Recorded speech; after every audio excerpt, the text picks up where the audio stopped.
We're going to do a deep dive on why Donald Trump won the 2024 election, according to the latest Pew Research article.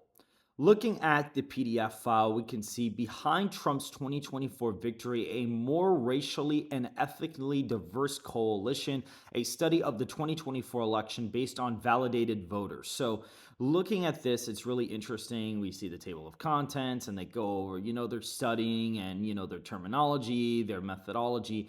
They kind of go over all of these things. Looking at the voters here, we can see that Donald Trump basically almost won Hispanic voters. Harris won them 51% to Trump's 48% after losing them to Joe Biden by 25 points in the last election.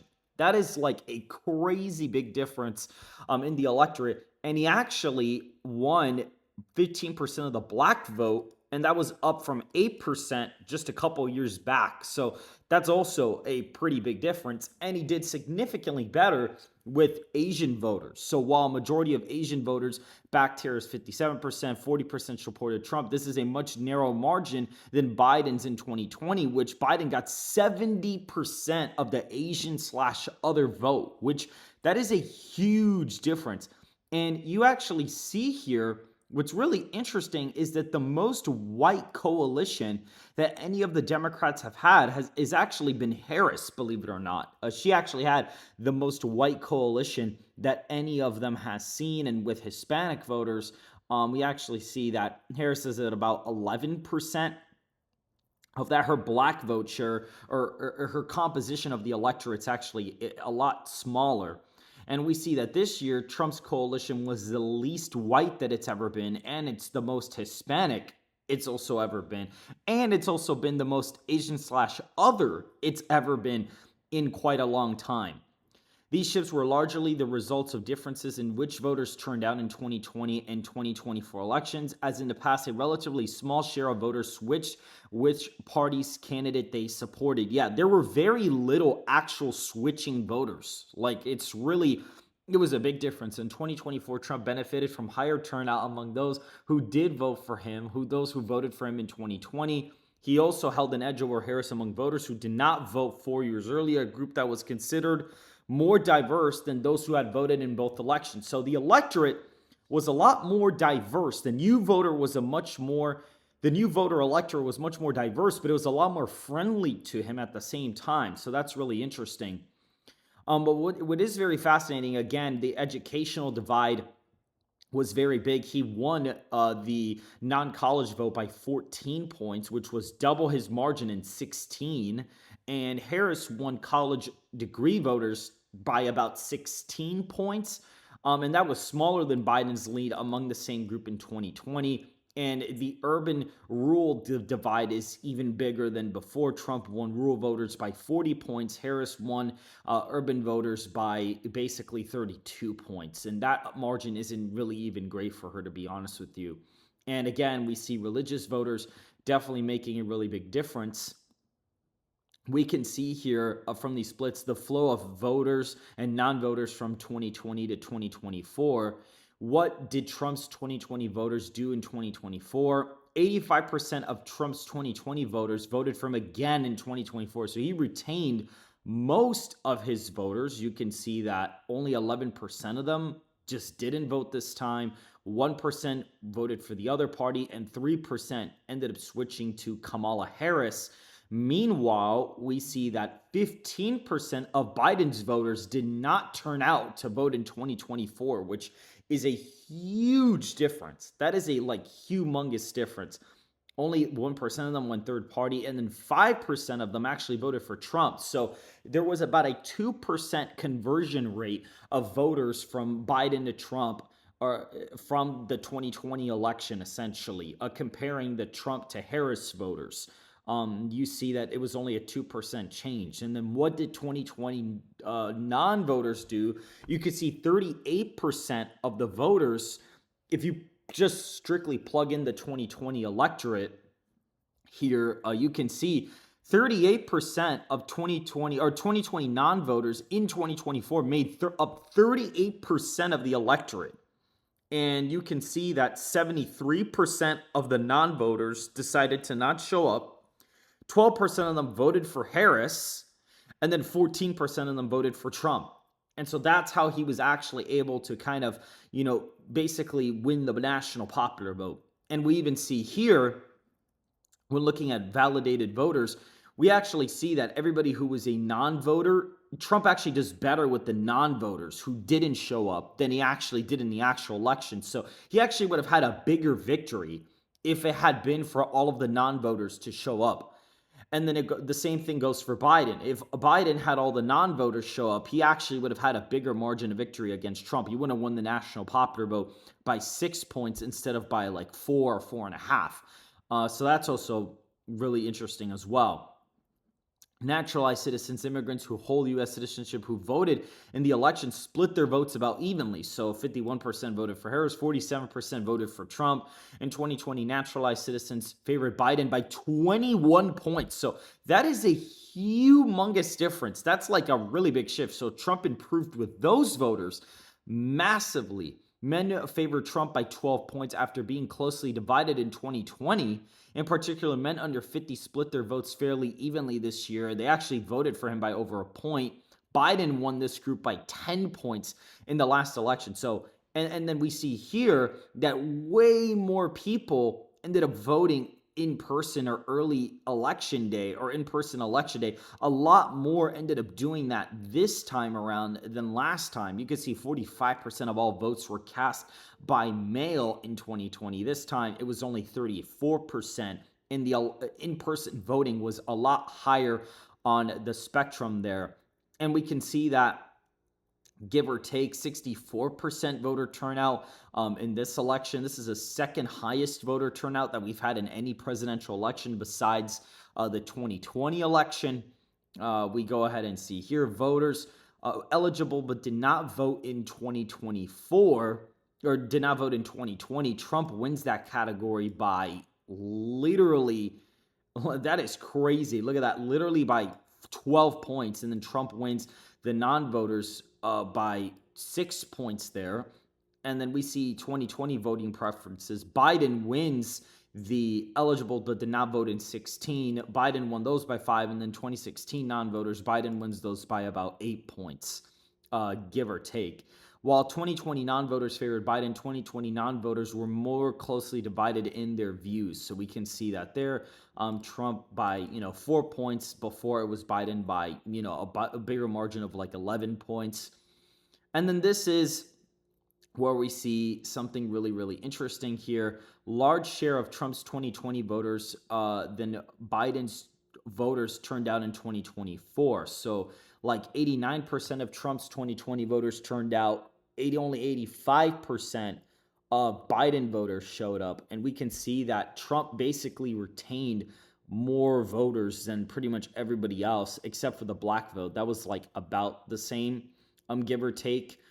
Doesn't really make a humongous difference there. Demographic makeup of voters and non-voters in 2024. So we see that, voters by age, you clearly see non-voters were significantly younger.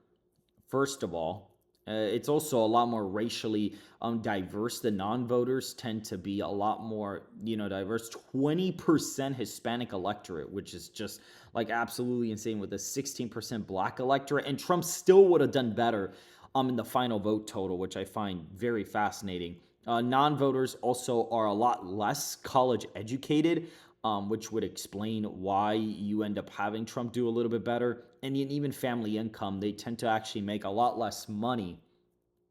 And we can see party affiliation and vote preference among voters and non-voters in 2024. We can see, believe it or not, obviously voters favored Republicans by 3 points, but we actually see that non-voters favored Democrats by 3, but yet they actually back Trump a little bit more on a final ballot than the actual election there. So that's really interesting. And we even see the most frequent voters were evenly divided, while Trump had the advantage among 2024 voters only. So people who voted in 2020, 2022, and 2024, we can see 64% of them voted in 2020, 2022, and 2024. And we see here people who voted in 2024 and in 2022 was only 2% of the electorate. They backed Trump by a lot, probably mostly because they're new voters. But then we see that 22% of voters who voted in 2020 and 2024, they backed Harris by 4, and then the 2024 only voters backed Trump by 14 points. And then again, we see here more breakdowns there. And then we see the voting patterns. This is the bread and butter of the matchup here. So Trump, by an estimate, wins the national popular vote by 2 points, according to the Pew Research, which is about right. This is basically about accurate.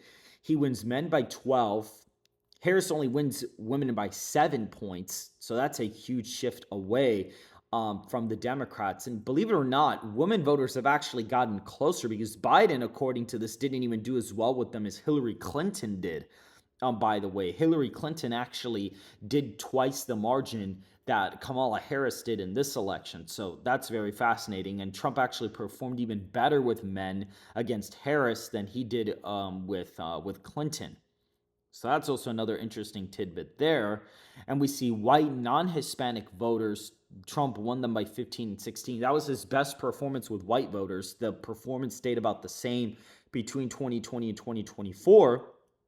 But you clearly see the biggest difference this time is the minority voters. You see that Hispanics are, give or take, a lot closer, plus 25 for Biden last time. Now Harris only won them by 3. That's it. Trump almost beat her with Hispanics nationwide. Then you see the black vote. Harris only won it by 68 points as opposed to an 84-point margin, and she only got 83% of the black vote. And we see white women or white men, won by Trump by 17. So Trump won them by 17 points in 2020. White women broke for Trump by 8 points. This time, they actually were closer. So they actually got more favorable for Harris, the white woman did. The margin was cut in half. Trump improved with white men. He improved with black men by 21 points. So that's a huge difference. Black woman, he actually improved by a pretty decent amount from 2020. He won 10% of them this time instead of only 5. Hispanic men, he actually won them outright by 2 points. He lost them by 18 last time, and then he won them by 2 this time. And the Hispanic woman, he lost them by 32 points in the last election. This time he only lost them by 6. And then Asian men and Asian women basically break about the same. They're not as polarized by gender. It basically ended up coming out about the same. And then looking at the age demographics here, you can actually see that the coalitions, again, are changing over time because Trump is performing better with the 50 to 64-year-old category as time goes on. They're getting more and more Republican. And you can even see that young voters, the margin was cut quite significantly. Trump has actually overperformed with young voters in every single election since 16. He only lost them by 19 to Harris, and 30 to 49, only a 2-point win for Harris with that group. So she almost lost that. And then you see that Trump performed best with 50 to 64-year-old voters this time around. He won them by 14 points. Now, he only won his seniors by 3, so they're getting more Democratic as time goes on. And we actually see here, 18 to 49-year-old voters, they basically shrunk the margin in half compared to the last election. And Trump did only slightly better with the plus 50 category. And then you see Trump between the ages of 18 and 49, he actually outright won those men this time around like he did in 16, and men over 50, he won them by 20 points. Women by 18 to 49, he only lost them by 14. That's his best performance since 2016. And then we look at age cohorts, you see, 1930s and earlier, Trump did super well with that group. For the most part, 1940s, Trump won them by 10 points. 1950s, Harris actually won those by 1. But then in the 1960s, Trump actually won that group by 13 points. And the 1970s, 1980s, Trump won them by 2 and 3. And everybody in the 1990s and 2000s, Harris won them by 13 points. But that is the worst performance with a Democrat in quite some time. So the age groups are becoming less polarized. We can see there's a lot of age depolarization going on. And then again, here we clearly see that Trump did his best performance with high school or less. He won them by 20 points. Some college, Trump won those by 9 points. College graduates, Harris only won them by 5. And the post grads, Harris won them by 32. So the margin there still kept up pretty well. Whites with a college grad degree, Harris won them by 12. He won whites with no college degree by 29 points. So that is a humongous difference in the electorate. Black voters with a college degree or with a college graduate degree basically vote about the same. The black voters without a college degree actually vote more Democrat, which is interesting. And Hispanic with a college degree voted for Harris by 14. Hispanics no college degree voted for Trump by just a point this time around. And we can even look at party identification. And we actually see that independents were basically split down the middle. Trump won independents against Clinton by 1 in 16. This time, he was about tied with them. Biden won by 9 last time. And you see that Harris basically won Democrats by the same amount as beforehand. So it was basically the same thing. Trump, believe it or not, actually, if you actually look at Republican/lean rep, believe it or not, Trump actually wins them by less this time around. But then Harris does slightly worse. So they kind of just trade voters very, very slightly. It's not like a huge, difference between some of the groups here. It's like a very weird thing that occurs. And then, believe it or not, conservative, moderate Dem/lean Dem actually gets more Democrat as time goes on. But we clearly see that, the groups are kind of like basically evenly split over time. And then we see here that the urban voter only voted for Harris by 32 points. That's a 14-point drop off from the last, 16. Harris actually wins suburban voters by 4. So that group's been getting more and more Democrat. But the rural voters have actually gotten significantly more Republican by quite a bit, actually. They've been getting a lot more Republican. Trump won them by 40 points this time around. And we even see here, for example, Protestant voters, Trump won them by 26 points this time. He won white evangelical Protestants by 65 points. He actually won them by less than he did in 2020, which is interesting, but he did better with one white non-evangelical Protestants. He won them by 17. Black Protestants only voted for Harris by 68%. Other race Protestant, Trump won them fairly easily. And if you look at the Catholic vote, this is the first time Trump actually won them by 12 points this time.